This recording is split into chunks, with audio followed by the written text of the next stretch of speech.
All right, and on to our last homework problem we'll go over for this section. This section's not too bad, actually. I think you folks will have fairly good luck with this. 2.2, number 19. This is not the problem. Let me fix this real quick. Yeah, this is left over from a different slide. I'm going to get rid of that real quick and just kind of take it out there. So 2.2, number 19. When you read 2.2, number 19, it says finding limits from a graph. Use a graph of f in the figure to find the following values if they exist. If the limit does not exist, explain why. All right. So as we look at this one, when you get into 2.2, number 19, there's a whole bunch that they're going to ask you. So letter A is f of 1. So that's the first thing they're going to ask you. They're going to say, well, what is f of 1? Okay, well, 1 is right here. We can see that. So f of 1 says it's the function when I'm exactly at point 1. So this is not defined at point 1, but it is, however, here. So when I'm at 1, I'm actually at 3. So f of 1 equals 3. B. So that's A and that's B. So B says the limit as x approaches 1 from the negative. The limit as x approaches 1 from the negative, which is also from the left. So from the negative also means from the left of f of x. So limit as x approaches 1 from the negative of f of x. So I'm approaching 1 from the negative. So here's 1. I'm approaching it from the negative. So I'm approaching it this way. And as I get closer and closer and closer to it, I see it gets closer and closer and closer to the number 2. C, on the other hand, is limit as x approaches 1 from the positive. The limit as x approaches 1 from the positive of f of x. And so now I'm approaching from the positive, which means from the right-hand side. So I'm going down this way, and it's still approaching 2. D says limit as x approaches 1. Now there is one rule that we can go back and look in the book, and I don't remember what theorem number it is, but it essentially says for the limit, for the two-sided limit to exist. So for the limit as x approaches 1 to exist, for f of x to equal some limit L, then the limit as it approaches it from the right and the limit as it approaches from the left, the right and the left, or the plus and the minus, also need to be that. Well, we can see it does approach it from both sides, so this one is also 2. All right, so on to E. So letter E says the f of 3, the function for x equals 3. So now we're up at 3. Here's 3. And I'm up at 3. It's not defined here. It's not defined here, but it is defined right here.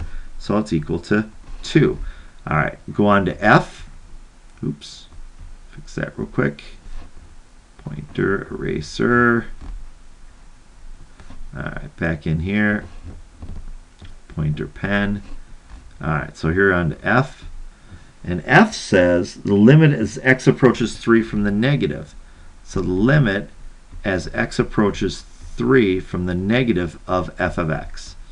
All right, so let's approach 3 from the negative. So from the negative, I'm approaching from over here. So I'm going to write on the function line from the negative side as I approach 3. And notice what it approaches. It actually approaches the number 4.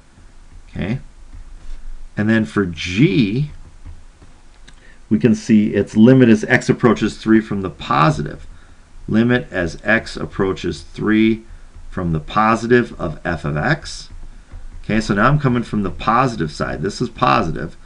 So I'm coming down this line towards 3 from the positive side. And I can see now it's approaching 1. Okay, all good there. On to H is the limit as x approaches 3 of f of x. The limit as x approaches 3 of f of x. Well, what does that equal? Well, the trouble here is it's approaching 1 from the positive. It's approaching 4 from the negative. And I'm just going to look in my book here real quick. This is actually on page Theorem 2.1. There we go. Theorem 2.1, relationship between one-sided and two-sided limits.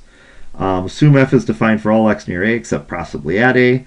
Then the limit as x approaches a of f of x equals L if and only if the limit as x approaches a from the positive of f of x equals L, and the limit as x approaches a from the negative of f of x equals L. Well, it's also pretty obvious that it's not approaching one number, right? It's approaching one number here. It's approaching a different number here. Therefore, by theorem 2.1, this does not exist. And you might even write by theorem 2.1, it does not exist. And I think I've got I've got an I. So an I was f of 2. So f of 2. So I'm going to go to where point 2 is here on the x. I'm going to go up until I hit the line here. So at 2 I'm at 3. And then j. J says limit as x approaches 2 from the negative. Limit as x approaches 2 from the negative of f of x equals, and I'm going to delete some of these arrows here. There's a lot going on in my my drawing here. There we go. Get rid of some of that extra stuff. Get my pen back out. So I'm approaching 2. Here's my 2 here. I'm approaching 2 from the negative. So I'm approaching it from here. Well, it's still approaching 3. And k says limit as x approaches 2 from the positive. So limit as x approaches 2 from the positive of f of x. Okay.